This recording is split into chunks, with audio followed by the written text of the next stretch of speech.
আপনার কি কখনো এমন হয়েছে আপনি সবকিছু দেখে সিদ্ধান্ত নিয়েছেন একদিকে, কিন্তু মার্কেট মুভমেন্ট দেখার পর আপনি সবকিছু বদলে ফেলেছেন, অথবা আপনি ট্রেডে লাভের বদলে ক্ষতির সম্মুখীন হচ্ছেন শুধুমাত্র আপনার আবেগের জন্য?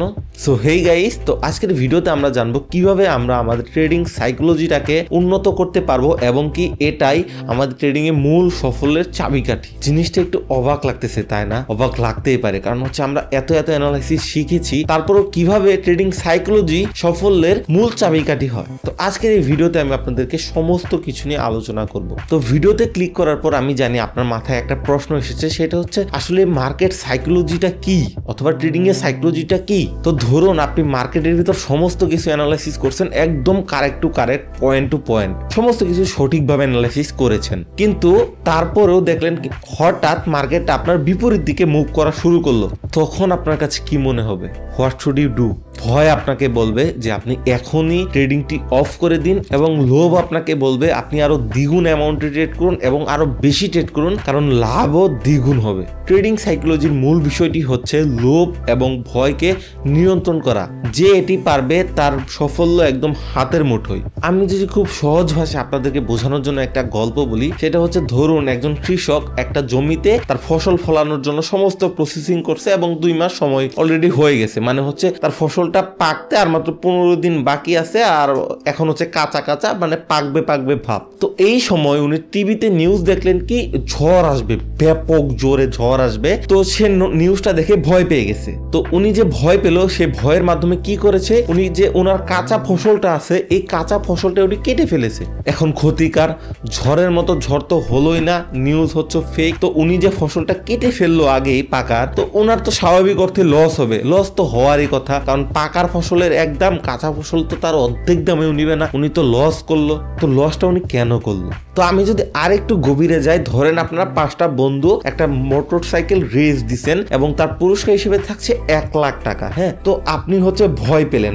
ভয় পেয়ে আগেই হচ্ছে রেস থেকে নিজেকে সরিয়ে নিলেন। তো দেখেন, রেস থেকে উইন হলে আপনি পাচ্ছেন কত?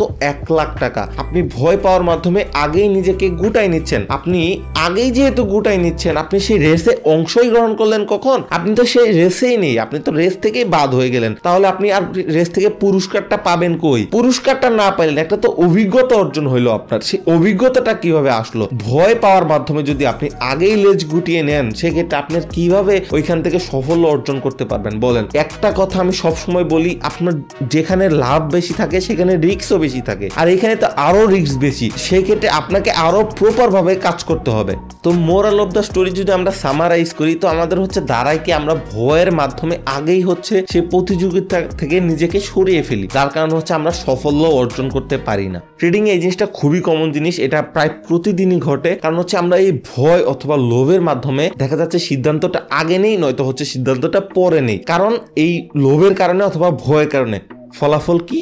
আমরা তো এখন বুঝলাম যে আসলে ট্রেডিং সাইকোলজিটা কি। তো আমরা এটাকে ইমপ্রুভমেন্ট করার জন্য কি কি দিক ফলো করতে পারি, চলুন এবার এই বিষয় নিয়ে আলোচনা করি। তো বাইনারি ট্রেডিং এর ক্ষেত্রে ট্রেডিং সাইকোলজিটা আমাদের জানা খুবই গুরুত্বপূর্ণ, কারণ আপনি যদি অ্যানালাইসিসে পিছিয়েও পড়েন, ধরেন আপনি অ্যানালাইসিস 30% ব্যবহার করতেছেন এবং আপনার যে সাইকোলজি আছে সেটা আপনি 70% ব্যবহার করতেছেন, তাও আপনি একজন সফল ট্রেডার হতে পারবেন। তো আমরা যদি সাইকোলজি নিয়ে কথা বলি, সেখানে আমাদের 5টা দিককে মেনে চলতে হবে। তো প্রথম দিক হচ্ছে রিস্ক ম্যানেজমেন্ট। আপনি সবসময় ট্রেডিং এ ওই ব্যালেন্সটাই ইনভেস্ট করবেন যে ব্যালেন্সটা আপনার হারালেও কখনো দুঃখ হবে না, অথবা সেই ব্যালেন্সটা হারালে আপনার উপর কখনোই চাপ আসবে না। আমরা অনেক কমেন্ট পাই, আপনারা হচ্ছে দেখা যাচ্ছে এইটা করতেছেন ওইটা করতেছেন, এইভাবে আপনার টাকাগুলো ম্যানেজ করতেছেন, বাট দেখা যাচ্ছে কি আপনার মাথার উপর একটা অন্যরকম প্রেশার আসছে এইটা নিয়ে যে ভাই টাকা হারালে তো আপনার সবকিছু শেষ। এর জন্য হচ্ছে আপনি ট্রেডিংটার অ্যানালাইসিসটাও ঠিকভাবে করতে পারতেছেন না। এটা হচ্ছে কারণ কি, আপনি হচ্ছে যে টাকাটা নিছেন, টাকাটা যেখান থেকে ইনভেস্ট করতেছেন, এটা আপনি প্রপার ভাবে ব্যবহারই করতে পারতেছেন না, কারণ আপনার রিস্ক ম্যানেজমেন্টটা ঠিক নেই। তো রিস্ক ম্যানেজমেন্টটা সবসময় মাথায় রাখবেন এবং এমন টাকা ইনভেস্ট করবেন যেটা হারালে আপনার উপর বিন্দু মাত্র এফেক্ট পড়বে না। তো দ্বিতীয় নাম্বার বিষয় হচ্ছে আপনি যখনই একটা ব্রোকারে ট্রেড করবেন তখনই হচ্ছে আপনার টার্গেটটা সেট করে নেবেন, আপনি কখন ট্রেড থেকে বের হবেন এবং কখন প্রবেশ করবেন। মানে হচ্ছে কি আপনি স্টপ লস এবং স্টপ প্রফিটটা টার্গেট হিসেবে ঠিক করে রাখবেন এবং আপনি কতটুকু রিস্ক নিয়ে কাজ করবেন, মানে হচ্ছে আপনার ব্যালেন্সের কত পার্সেন্ট করে প্রত্যেকটা ট্রেডে আপনি ইউজ করবেন, সেইটাও হচ্ছে আপনি একটা খাতার ভিতর অথবা আপনার ব্রেনের ভিতর ট্রেড করার আগে এই তিনটা জিনিস মাথার ভিতর ঢুকিয়ে নিন। এখন হচ্ছে আপনাকে আমি একটা বোনাস টিপ দিব এখানে। প্রত্যেকটা ট্রেড আপনি যখন করবেন তারপর হচ্ছে আপনার যে ট্রেডের যে প্রফিট হলো কিংবা লস হলো এবং কি ট্রেডটা আপনি কেন প্রফিট করলেন অথবা কেন লস করলেন একটা খাতা নেবেন, নোট খাতা। হ্যাঁ, তার ভিতর হচ্ছে আপনি একে একে সুন্দর করে সবকিছু লিখে যাবেন যে আপনি কেন প্রফিট করলেন এবং কেন লস করলেন এবং কত ডলার করে প্রফিট করলেন। সবকিছু যখন আপনার কাছে নোট করা থাকবে প্রত্যেকটা দিনের, তখন আপনি যখন আপনার রাত্রে অথবা একটা সময় ওইটা নিয়ে আবার বসবেন, তো সেটা থেকে আপনি আবার শিখতে পারবেন যে আপনার হচ্ছে এইখানে ভুল ছিল, তার কারণে হচ্ছে আপনি লস করছেন এবং সেটা যখন আপনি শিখলেন পরবর্তীতে কিন্তু আপনি ওই ভুলটা আর করবেন না। তো যে আপনি ভুলটা করলেন না এটার মাধ্যমে শিখা হলো। তো কাজেই হচ্ছে প্রত্যেকটা ট্রেড আপনি খাতার ভিতর নোট করে নেবেন। একটা জিনিস মাথায় রাখবেন, সঠিক সময় সঠিক সুযোগ একটা ট্রেডারের কাছে সব থেকে বড় সম্পদ। তো ট্রেডিং সাইকোলজিকে উন্নত করতে হলে আপনার যে মাইন্ড আছে সেই মাইন্ডে একটা রিল্যাক্স প্রয়োজন, তাই না? তো আপনাকে এই মুহূর্তে কাজ করতে হবে রিল্যাক্সেশনে। প্রত্যেক দিন অন্তত 10 মিনিট বসুন, এইভাবে হচ্ছে বসুন, এইভাবে হচ্ছে মানে এইভাবে হচ্ছে একদম নীরবে বসবেন। বসার পর 10টা মিনিট একদম আপনি যে নিঃশ্বাস যে নিতেছেন এই নিঃশ্বাসটাকে একদম ফোকাসে রাখে 10টা মিনিট বসে থাকবেন, একদম মেডিটেশনের মতো, ঠিক আছে? এর মাধ্যমে আপনার মাইন্ডটা অন্যরকম বুস্ট হবে। বিশ্বাস করুন, 7 দিন এইটা করুন, আপনার মাইন্ডটা এত লেভেলের বুস্ট হবে এবং নিজেকে আপনি এই পরিমাণ ঠান্ডা রাখতে পারবেন প্রত্যেকটা প্রতিকূল মোমেন্টের জন্য।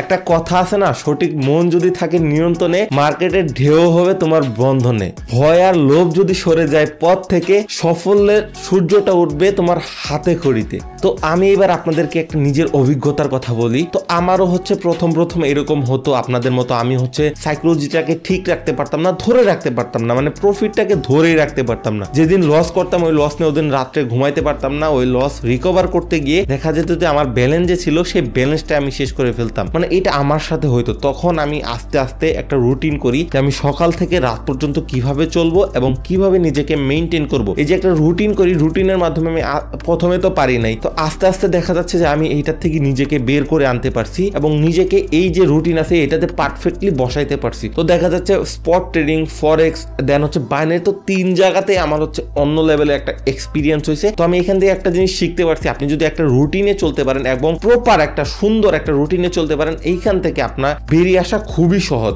এতটাও কঠিন না। আপনি চাইলে বের হয়ে আসতে পারবেন, জাস্ট আপনার মাইন্ডটাকে আপনার হাতের মুঠোয় রাখতে হবে, একদম মার্কেটের কাছে ছেড়ে দেওয়া যাবে না। তো গাইস, আজকের ভিডিওতে আমরা জানলাম যে ট্রেডিং এর সাইকোলজিটা কিভাবে আমাদের সাফল্যের চাবিকাঠি হতে পারে। তো আশা করি আপনাকে এই ভিডিওর মাধ্যমে আপনার ট্রেডিং সাইকোলজিটাকে উন্নত করতে খুবই সাহায্য করবে। এবং যদি আপনার এই ভিডিওটি ভালো লেগে থাকে তাহলে অবশ্যই ভিডিওতে একটা লাইক দিবেন, আপনার মতামত শেয়ার করবেন আমাদের কমেন্ট বক্সে এবং নতুন হয়ে থাকলে তো সাবস্ক্রাইব করবেন। পাশাপাশি আপনি যদি ফ্রিতে ট্রেডিং শিখতে চান, আমাদের টেলিগ্রাম গ্রুপের লিংক ডিসক্রিপশন বক্সে দেওয়া আছে, সেখান থেকে জয়েন হয়ে ইজিলি আপনি ফ্রিতে ট্রেডিং শিখতে পারেন। সেখানে সাইকোলজি আপনি বলেন, ইমোশন কন্ট্রোল বলেন, ডিসিপ্লিন বলেন, সবকিছু আপনাদেরকে A to Z খুব মনোযোগ দিয়ে খুব ভালোভাবে শেখানো হবে। তো সকলেই ভালো থাকবেন, আমাদের জন্য দোয়া করবেন। ততক্ষণ পর্যন্ত সুস্থ থাকুন, স্মার্ট থাকুন, নিজের লোভকে সংযত রাখুন এবং নিজের চাহিদাকেও সংযত রাখুন, দুইটাকে নিয়ন্ত্রণ করুন। টেক কেয়ার রাখুন আপনার নিজেকে এবং নিজের ফ্যামিলিকে। আল্লাহ হাফেজ।